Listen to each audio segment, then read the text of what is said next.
Hello everybody, I'm back. Been a while. I haven't made a video in like, probably a good few, well, I have made videos, but I haven't, that voice crack was crazy. I haven't reacted to anything in a good while. Yeah, sorry for not uploading, my computer's slow. And kind of just ruins my whole editing process. But I feel like making a video today. And I'm going to be making a video on the most painful motorcycle deaths ever. Warning, this video will include blood and gore. Not real gore, just drawn. Because I've seen this YouTuber before, they draw it, not like realistically, but with like stick figures. So it's gonna be a pretty bloody video because actually, motorcycles are like scary to be on. I am scared of them. I rode my bike and I crashed headfirst into a brick wall before. That's like one of the crashes I got in, and then one time I did like a flip with my bike. It was crazy. Anyways, let's watch this. The Face Incident. The Face In Incident. the summer of 2021, on a remote highway in Turkey, a young man deeply in love with his motorcycle woke up to a nice sunny day and decided that it was the best time to take his bike out for a spin. Ooh. A nice leather jacket with protective boots, gloves, and a helmet was what this man quickly threw on before going out for the ride. What about his pants? Just kidding, he decided that he didn't want to wear any of that since it's a hot summer day. So, that's your first mistake. Why wouldn't you wear the protective gear when riding on the motorcycle? It's protective gear. It will save you. You never know what could happen. That's why people sometimes lose arms when they get in crashes on like motorcycles. But on the bright side, at least he decided to keep his helmet on, right? After making sure that Not even a helmet. Are you even trying? Well, obviously not. he was wearing no protective gear at all, this rider would then take his sport bike for a nice calm ride of 120 miles per hour. After hitting He's dead. the highway, Sorry, I'm actually gonna stop pausing now. the rider couldn't contain himself and began Dude, speeding as fast as why possible would you on his bike. speed with However, nothing? unbeknownst to him, a steep turn with a guardrail would appear on the highway out of nowhere. Oh no. Unable to correct his path in time, he was flung from the bike and hurled face first into the corner of a steel guardrail. The impact was so violent that it completely removed the entire front of his head and face. His eyes, nose, jaw, and facial skin were instantly torn away, leaving only the back of his skull intact. Bystanders who arrived moments later could hardly process what they were seeing. It looked less like an accident and more like a war zone. That's They searched for his body, terrifying. and upon a glimpse, Oh my- were instantly traumatized, since it didn't really look like a human anymore. Bystanders did what they could, but unfortunately, he never had a chance. Really? Responders I wonder pronounced why. him unresponsive at the scene. Have you ever wanted to see your home from space? No. The pole incident. This next situation falls just past midnight on April. All right, this one's gonna freak me out because motorcycle incidents can be anything. You fly at the wrong angle, you could get split in half by a pole or lose an arm or a leg. And yeah, that's why motorcycles are so dangerous. Like, if you don't know what you're doing on them, they're very dangerous. Or if you're just crazy and don't wear the protective gear and speed, like the last person. That's why I don't like motorcycles. I only like riding normal bikes. Those feel a little safer. Just having a nice time riding on the sidewalk. What could possibly go wrong? April 1st, 2025. Until the Jeep comes and destroys your facial features and destroys your head. In Phuket, Thailand. The streets were mostly empty, the air was heavy, and it was the kind of night that felt slower than it actually was. But not for one guy. This rider was flying down Bypass Road on a red and black Honda Forza. Probably just out for a ride, maybe trying to clear his head, maybe just pushing the throttle for the thrill of it. Whatever the reason, he was moving fast. Very fast. Then, no. in a split second, everything went wrong. He What lost happened? control of the bike, and with no time to correct and no time to react, he slammed straight into an electricity pole. The crash wasn't just bad, Oh. it was horrific. The impact was so violent that it cut his body in half. His upper half was found under... See? I knew it. Oh my god. His eye. I know, it's probably not what it looked. What do you get out of speeding on a motorcycle at nighttime? You're obviously asking to die. That's just it. the pole. His lower half? If thrown this almost is just 200 this, feet down the road. if this is just His that's heart and organs terrible, were scattered then across the scene, and somehow They're his helmet was using, still on, but it Gojo's didn't other save him. half. Not from that. They later confirmed he was a Russian national. They never released his name and just let his story be another brutal reminder of how unforgiving speed can be. You always Yeah. think it won't happen to you until it does. The haircut incident. In Manacapuru, Brazil, Horrifying. a small riverside town that doesn't usually make Wait, did international it just say the headlines would haircut go viral incident? for once, but for Let me guess. He's gonna like fly and like the top part of his like forehead's gonna get cut off the way like for his brain to the backside of his head. Oh, that would be scary. Dude, if I ever saw that, I would have screamed. all the wrong reasons. A man was riding his motorcycle through the city streets, and from the looks of it, he wasn't really going slow. While another biker was trying to make a left turn, the man unknowingly would get into a head-on collision with him. And the crash would be so forceful that it would launch him right off of his bike, straight onto his head.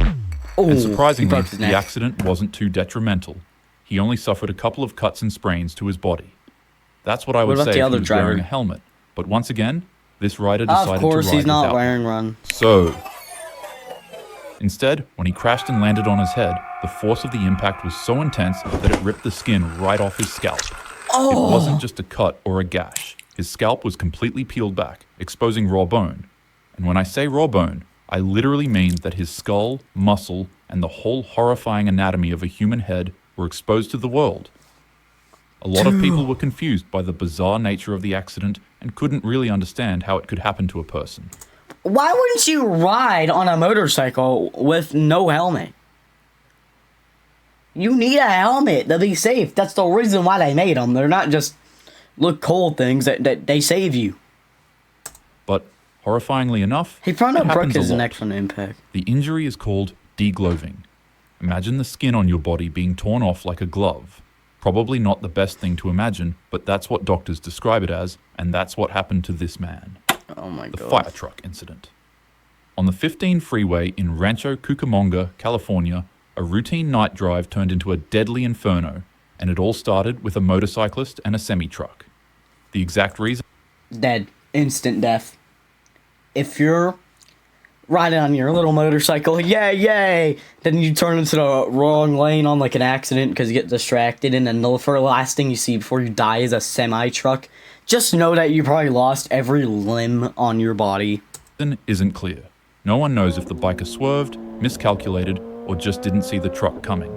But what we do know is that he collided with the big rig at freeway speed, which is anywhere from 65 to 85 miles per an hour. Instant and the death. impact was devastating. As if smashing into a semi-truck on a motorcycle isn't already bad enough, the biker would be trapped underneath the vehicle while its diesel leaked out of its fuel tank. And unfortunately for him, the sparks from the accident would light both his motorcycle and the 30,000-pound semi-truck up in a blaze. The truck driver was What is his final destination as Steph, dude? How did he even die like this? He didn't. No, it's not like he died fast. He died slow. quick enough to escape, but once again, since the biker was trapped, he was engulfed in what would be known as one of the biggest fires the freeway had seen in years. This fire was so big that it took 3 fire engines to try to control the blaze, and the highway was shut down for hours. When they finally arrived at his body, they immediately called it. Playing on iPhone? Now you can play unlocked with not- Google Play Games on Shut up, PC. Google Play. The sign incident. In Thailand, sometime around Oh, sign. Dude, imagine like driving really fast on a motorcycle, and then you actually like turn wrongly, and then you smash your head into a stop sign. And no, not from the front part, the side part. That would collide right through your face. I don't know if that's gonna happen, but since it's on like nightmare fuel level, I'm guessing that's probably what's gonna happen. Around 2019, on a highway just outside of Bangkok, where traffic moves fast and helmet laws are, let's say, loosely followed, a guy, once again, not wearing a helmet, was riding his motorcycle at a high rate of speed, zooming in and out of traffic. While going down the road, his bike would randomly hit a pothole, and his attempt to avoid it would be where things went horribly wrong. He heavily swerved and got launched off his bike so forcefully that it'd throw him airborne and he'd go flying for a few seconds. Which actually sounds kind of fun, because bouncing and flying around in a controlled area is usually a fun experience. Whether you've gone bungee jumping, skydiving, or have randomly experienced flying in your dreams? Usually, those have like protection, and you usually don't tend to get actual injuries from that. So I don't think that's the same thing. I'd say it's a pretty enjoyable thing. Just not when you go flying headfirst into a road sign, which is what happened to this guy. Yep. He was flung so hard at the road sign that it perfectly decapitated his head and left his body continuing on with its momentum. And disturbingly, his head actually hit the sign so hard that it became stuck to it. The scene was so brutal that it even traumatized seasoned first responders. And obviously, sadly, he passed away. He died? How'd he die? How'd he not survive that? Paper incident. In late 2015, Paper? a motorcyclist in Shenzhen, or Guangzhou. Paper? What kind of paper are they talking about? Is it like really sharp paper? Is he gonna get like a paper cut and then like crash and get split in half? A busy Chinese city was on his way to work when he stumbled across heavy traffic and a very large cement mixing truck on the road. As is common in densely populated urban cities, he began lane splitting in between traffic to get through the cars. Why would you do that? Funnily enough, this is actually a good thing for most bikers to do, as lane splitting lessens congested traffic and heavily reduces the risk of motorcycles getting rear-ended by cars that don't see them. So this rider gets a gold star for practicing smart riding. Ironically, however, when the light turned green, he accidentally dropped his bike and fell off of it right in front of that ginormous cement mixing truck I mentioned earlier. Panic exploded out from bystanders, and they would all try to get the trucker to stop driving, but by the time he had even noticed he rode over anything, it was already too late. All 12 wheels of the 30,000-pound truck trampled over his body. The rider wasn't just crushed, he was effectively flattened into the road's pavement. Witnesses and first responders described his body as being no thicker than a sheet of paper on the road. City sanitation workers and police disturbingly had to resort to using shovels to scrape his body off the road and put it into a dustpan. His body was so pulverized that he couldn't even be put into a casket for burial. I don't really know why you like traumatizing yourself with stories like these, but that's all for now. Have a happy day.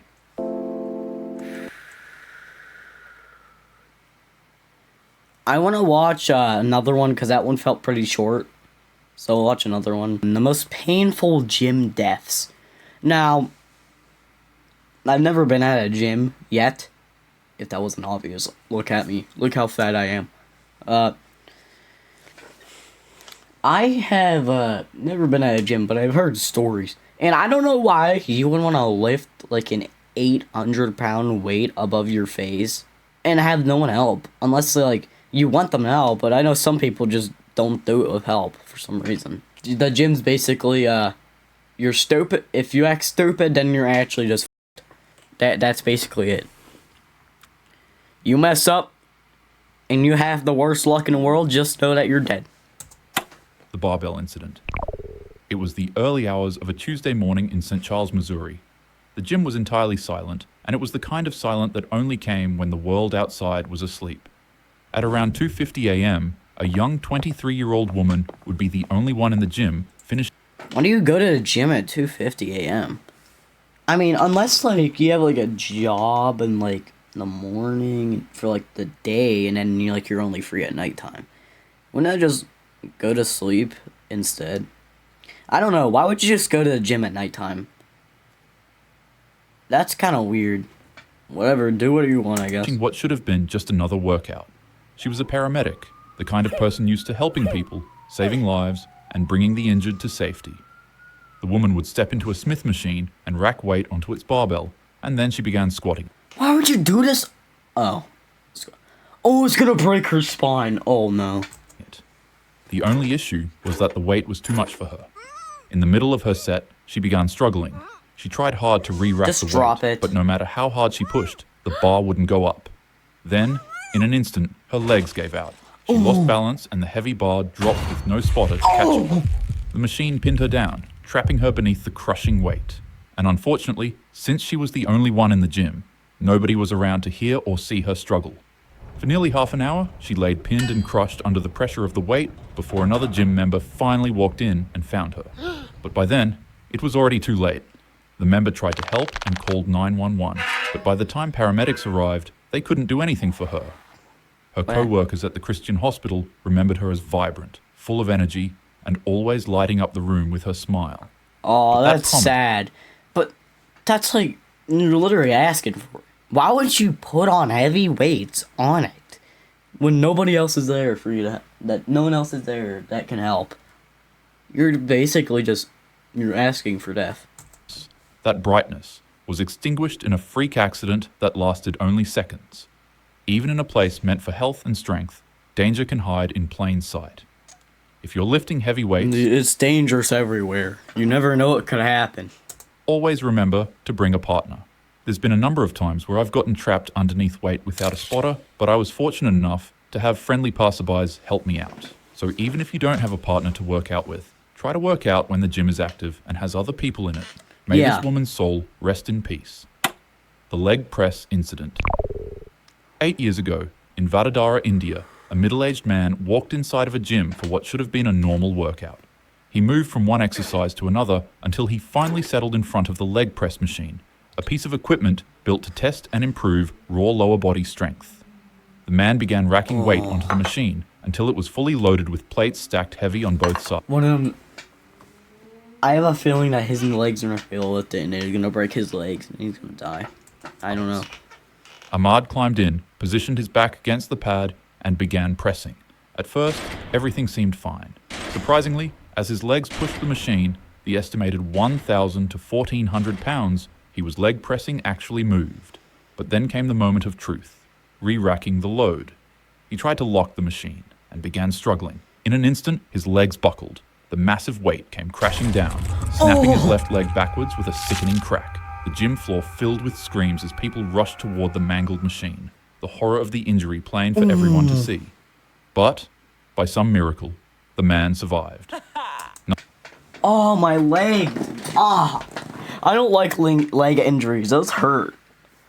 Nonetheless, the leg press still had done its damage. It had left him with a horrible, gruesome injury, and a lesson that would haunt him forever. Don't Don't over-put yourself through weight if you don't know how strong you are. Do what you think is safer. Don't do the more dangerous stuff to be strong and cool. go lift. It's not worth your legs. The shake incident. It was the end of New Year's Eve in Wales. An aspiring musician and fitness enthusiast had completed his day and decided to finish the night off by preparing a protein shake to drink. As you could guess, this was something he had done countless times before. Oh no, he's gonna have like a heart attack or something. Right? Or is he gonna like... I don't really know. He's probably gonna have like some sort of like heart issue from this. But this time, Because if would he try does it something every new, single time. because after all, it was New Year's. His friend recommended that he add a specific powder into his shake, and excited to test it out, the man put a I was teaspoon of the powder into Ruby his drink, and Mortifier. blended it, and began drinking it. And then He put what in nothing it? happened. The drink was just Did a he put little bitter, beer in it? and so he sent a text message to his friend complaining about its taste, but other than that, he was fine. Then the man went to sleep to end his night. Unfortunately, Not even he wiping wouldn't his live mouth? to see the next morning. You see, the powder the man put in his protein shake was just caffeine. But it wasn't the regulated kind that you'd find in your Starbucks coffee. It was Ooh. pure, raw caffeine. Oh, He only put just no. a teaspoon of it into his drink, which doesn't necessarily sound that bad. That is, until you realize that one of those teaspoons was equivalent to 70 cans of Red Bull. And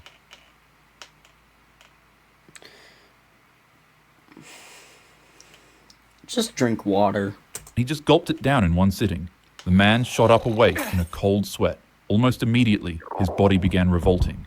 His heart was pounding violently, Heart his attack. vision became blurry, and his chest began constricting as if an anaconda was wrapped around him. He raced to the bathroom and began vomiting. His system had been overloaded with a stimulant so powerful that there was essentially nothing that could be done to stop it. Did he die? Within seconds, he collapsed to the ground, hitting his head on the floor and going into cardiac arrest. Later on in the morning, his parents would find him cold on the floor and fall into a panic. They called 911 and paramedics rushed to his home, but there was nothing they could do. The cause of the tragedy was later revealed to be the simplicity of one mistake. The scoop he used to measure the caffeine powder was actually meant for I don't know why you're going all crazy out and working out so that you don't become fat. If you're skinny, then like there's no point. If you're skinny and strong, then that should be enough. You don't need to keep out doing it and forcing yourself to drink protein shakes. protein, not for a fine, potent stimulant. This incident sparked up a huge controversy over the ethics of making something this dangerous as accessible as it was. Many argued that powders like these shouldn't be sold on shelves if such a tiny mistake could come with such a costly consequence. The death grip incident. Why do they even sell that? The death grip is a risky form of holding a barbell. When you pick up the weight for bench press, instead of wrapping your thumb around the bar and securing it in place, some gym goers remove their thumbs and place them to the side. People. That is like the worst thing you could possibly do. You're gonna drop it because you don't have your thumb holding it on that side. You're gonna drop it because it's not gonna have anything holding it. It's gonna drop it. You're gonna drop it on like your foot or something, or like on like your back. I don't really know gym workout because I'm not say smart. that this way of bench pressing helps them focus on pushing the weight more. Others claim that it makes their triceps activate. Nonetheless, it's a stylistic way of benching that is extremely dangerous. And on Yeah. a Monday, at a gym in Ankeny, Iowa, a 22-year-old student... Oh no, they're doing the thing whenever they're laying on their back and then they're lifting up and then they don't have their thumbs holding it. If you drop that, then you're actually dead. Iowa State University would find this out the hard way. The weights clanged, the music thumped, and lifters pushed themselves through the grind. For this young man, the bench press was just another part of his normal routine. It was something that he had done countless times before. That day, he made sure to fully load the bar to 315 pounds in an attempt to beat his PR max. With the plates 3 on each side, this was the kind of weight that demands respect. The man laid back and gripped the bar. But in order to really focus on doing his absolute best in this bench press, he switched his normal grip to a death grip, then unracked it. He took a deep breath, and for a moment, everything seemed normal. But before he could even attempt to bench the Put your weight, thumb, put your in an thumb. instant, his grip gave way. The barbell slipped from his hands. The full 315 pounds came crashing down across his jaw, neck, and chest with unstoppable force. The sound echoed through the gym as lifters rushed toward him. Massive internal injuries were already done. His spotter and bystanders fought to pull the bar off, but the damage was irreversible. The man was rushed to the hospital, but despite everything doctors tried, he passed away from his injuries. His coach later said, "He was lifting weights, something I did with him 1,000 times." But that's the cruel truth of the bench press. It doesn't take recklessness, only a second of misfortune. I hit the gym frequently, and I won't lie, I usually find myself using a death grip whenever I'm doing bench press. But the truth is, no lift is worth your life. Always use a safe grip, have a Yeah. spotter, and never gamble with 300 pounds of steel. The Yeah, I gym should didn't- build you up, why would you even not do bury that? you. The dumbbell incident. Oh It was a no. late evening inside a small gym Another in dumbbell? Mattapalli, Telangana. The clients had finished their training, the weights were racked, and the silence was broken only by the clink of iron as a 34-year-old trainer and owner cleaned up his facility. But then, out of nowhere, the calm was shattered. 3 men walked into the facility, and for some odd reason, an argument broke about between the two parties. As the feud reached a boiling point, without warning, one of the men grabbed a heavy dumbbell and drove it into his face, instantly obliterating the man's. The men began smashing the trainer's body with dumbbells, striking his chest again and again, with each blow being more devastating than the last. The trainer's body was left mangled on the ground, and the place that he had once built to Oh my help people God. improve their bodies and strength now became his final battleground. The assailants fled immediately after, but luckily they were caught by the gym's security camera as they disappeared into the night. The man was rushed to a nearby hospital, but the injuries were too severe. Doctors fought to say Why would you even hurt him? He was just doing his job and you're gonna come in there, start a fight, and then start hitting him even though he's not literally touched you at all. save him, but he succumbed during treatment. Investigators believe the motive may have been personal, a suspected love affair, or twisted grudge. Something definitely not worth a human life.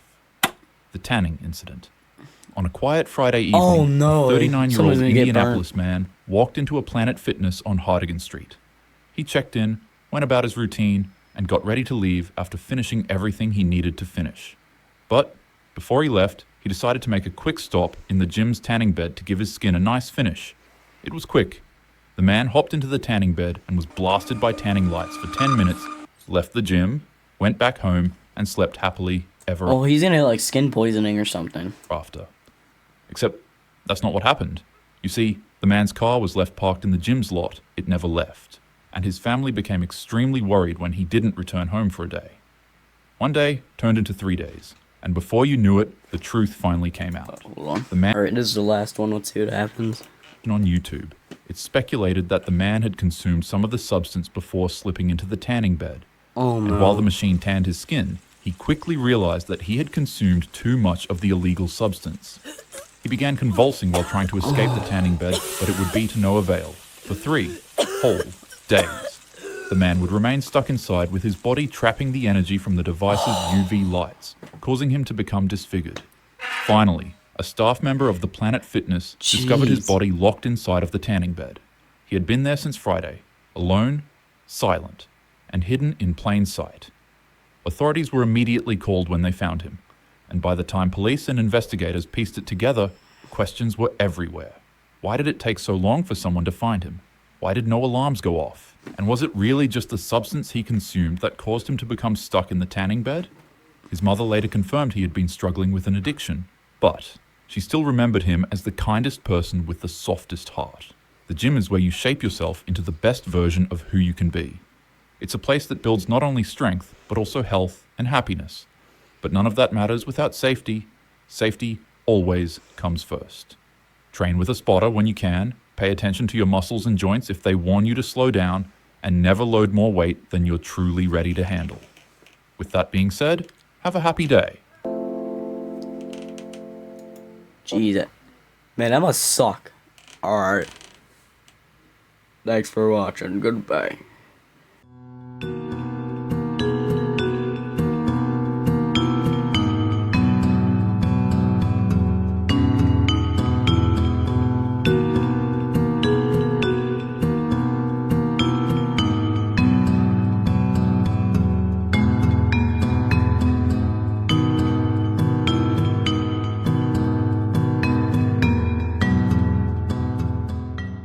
I don't need no